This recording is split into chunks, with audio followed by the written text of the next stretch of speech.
You're listening to the Culture Junkie podcast, where we go beyond the surface of pop culture. I'm Keith. And I'm Xandra. Together, we dive into the craft process and passion that drive today's creators. This is the Culture Junkie podcast. Today's episode is also brought to you by Engine Armor. If you love your car, never skip Engine Armor. Whether you're a daily commuter, automotive enthusiast, fleet operator, DIY mechanic, or someone who simply wants to avoid costly repairs, Engine Armor is the right choice for you. Go to tuneup66.com and check it out. So last week, you had Xandra and I interviewing a world-famous online creator. This week, it's just little old me here to tell you about what's coming this summer on the Culture Junkie podcast. Of course, we'll be speaking with creators and learning about their evolution, how they've adapted, and the many pivots in their path to success. But in the next few weeks, we have, an educator turned farmer, an artist turned creative coach, a sales executive turned author, just to name a few. But in today's episode, I want to talk about a foray into something that I've wanted to do since I was a small boy. Like many kids, I had heroes. Athletes like Mike Bossy and Ian Wright, Conrad Holloway, or TV stars like William Shatner and David Cassidy, the big guys. I also had heroes who were journalists, people who uncovered stories others couldn't or wouldn't, people who shined lights into dark corners, people who challenged authority, people who sought truth. And one journalist in particular captured my imagination. His name was Geraldo Rivera. Now, many people know Geraldo today as a television personality and a political commentator and someone I consider a right-wing hack for Fox News. But that's not the Geraldo I knew and grew up watching. That Geraldo, I remember, was an investigative reporter, a journalist who wasn't afraid to confront difficult truths. And one of the stories that left a permanent impression on my young mind was his reporting on the abuse at the Willowbrook State School.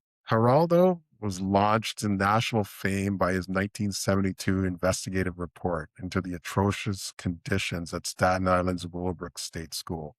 It was severely overcrowded and understaffed. And the sad part was that the institution was for children with developmental disabilities, and the broadcast exposed revolting, inhumane realities like rampant disease, and it was filthy and just physical neglect.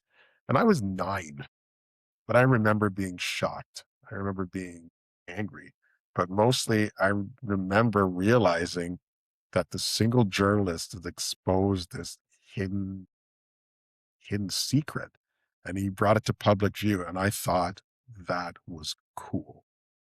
Geraldo was a young guy. He dressed like a cool guy. He looked like Tony Orlando, and he spoke like a regular person. He didn't have that Walter Cronkite delivery, but he has now. Anyway, but he was one person asking the right questions, and it made a difference. And that stayed with me. Journalism wasn't just storytelling, and it wasn't just entertainment. It could be accountability, and it could be justice. It could create change, and it could make a real difference. And as the years went on and Geraldo's career evolved, some would say he transformed. I would say he drifted. And, look at him now, arguing with children, on news panels. But, regardless of where you stand on his later work, the impact of those early investigative reports had a profound effect on me as a young child. And that fascination never left me, So fast forward to today, the world's changed dramatically. The gatekeepers are gone. The barriers to entry have collapsed, and you no longer need a newsroom, a television studio, a newspaper, and a whole staff to investigate a story. Sometimes all you need is determination and a camera. And one of the creators who embodies this new era is Coffeezilla. And what fascinates me about his work, just as the stories he covers, which are cool. It's his methodology. He follows the money. He reviews documents. He interviews sources. He challenges inconsistencies. And he takes complicated stories, like so convoluted, and makes them understandable. Most importantly, he demonstrates that ordinary people can conduct meaningful investigations if they commit time, effort, and commit themselves to finding the facts and the evidence. Coffee skyrocketed to mainstream fame for his investigative expose into the Save the Kids cryptocurrency token. It was weird. It was a viral investigation. At the base of it, it was just a typical grift. It exposed the token as a coordinated pump and dump and had several prominent influencers involved in the FaZe clan.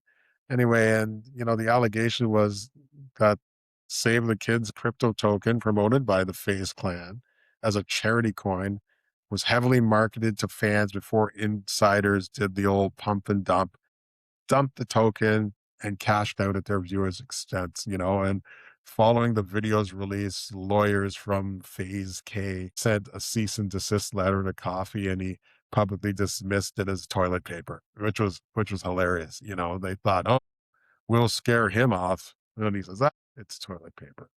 Anyhow, following the Save the Kids explosion, Coffee cemented his status by investigating and unraveling like larger financial crimes. His most notable, well, I think it's his most noticeable, was the Logan Paul's crypto zoo scam. And it was highly publicized. It's a three-part investigation into Coffeezilla's reporting eventually forced Paul to issue a public apology and initiate buyback programs for the affected investors. And, following that, the one that really cemented him as far as I was concerned was the FTX bankruptcy.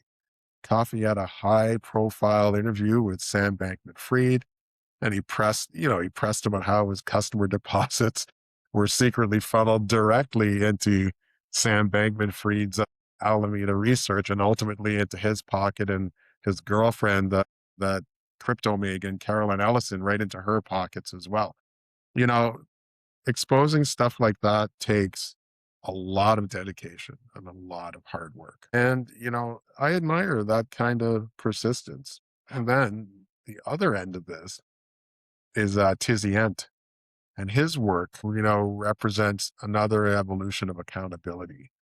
In this world, where social media is not only the crime scene, but it's the evidence locker. Harmful actions can't be hidden and as easily as they once were. And Tizzy skyrocketed to social media fame in 2021 by exposing a woman who was selling fake COVID vaccine cards during the pandemic.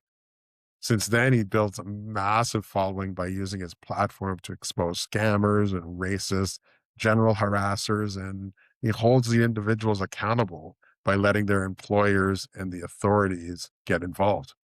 Tizzy's become so popular, there's an upcoming TV series inspired by his work. And, these creators showed me something important. Investigative journalism didn't disappear, it evolved. And maybe there was room for more voices. Maybe there's room for mine. So, what happens when ordinary people discover they've been lied to? What happens when promises disappear, when money vanishes, when institutions fail, or when powerful people assume nobody will ask difficult questions? For most of my life, I've been fascinated by the people willing to ask those questions, the people willing to dig, the people willing to challenge the story. See how I'm doing this, right? The people willing to follow the evidence wherever it leads. And today, after decades of wanting to do it, I'm finally taking the plunge. We live in a strange time. Information is everywhere, yet trust is scarce. We're bombarded with content every day. We get opinions, claims, rumors, accusations, counter accusations, and somewhere in the middle sits the truth, or at least the closest thing we can find to it. The challenge today isn't finding information. The challenge is sorting fact from fiction, separating evidence from emotion, and distinguishing what happened from what people say happened. That's where investigative journalists like myself matter. See, I'm calling myself an investigative journalist now. Not because journalists are perfect, not because the investigations are always right or the investigators are always right, but because somebody has to ask questions, someone has to review documents, somebody has to verify claims, somebody has to do the work. I don't claim to have all the answers, but what I do promise is curiosity, fairness, and skepticism, and the commitment to follow the evidence wherever it leads, even if the conclusions are uncomfortable, but especially if the conclusions are uncomfortable. See, channeling my inner Garak right there. For years, investigative journalism was something I admired from a distance and something I talked about and something I imagined doing. But recently, something changed. A friend approached me with a story. At first, I thought it was just another dispute, or, a typical disagreement and probably a misunderstanding. The kind of thing that happens every day, especially as we connect via online platforms. It's easy to miscommunicate. But as he began sharing his documents, his emails and records and timelines, see how I'm journalisting now, the story became more complicated and more intriguing. Questions emerged, questions that deserved answers, questions that required more than assumptions, questions that required investigation. And I realized something. This wasn't just an opportunity to tell one of our culture junkies stories. This was an opportunity for me to do the kind of work that inspired me decades ago, to examine evidence and test claims, to seek responses and to establish facts, maybe even to wear suspenders and bring listeners along with the journey. In the coming weeks, I'm going to examine the case. It's a case involving trust and a case involving a lot of money, a case involving collectibles, which is another thing in and of itself. It's a case where the people involved have very different versions of events, but we'll follow the documents and we'll review the timeline. We'll seek answers from all sides and we'll let the evidence speak for itself, because that's what this project is about. It's not about outrage. It's not about gossip or character assassination. It's about the evidence. It's about the investigation, and it's about accountability. And hopefully at the end of it, we'll get to the truth, or at least the closest thing to the truth. Anyway, thanks for joining me on this first step. This podcast has been decades in the making. From a kid watching investigative reporters expose hidden truths to a world where independent creators can challenge powerful narratives, to this moment, the beginning of a new chapter. I'm Keith Beckles, and this is Culture Junkie Investigates. Until next time.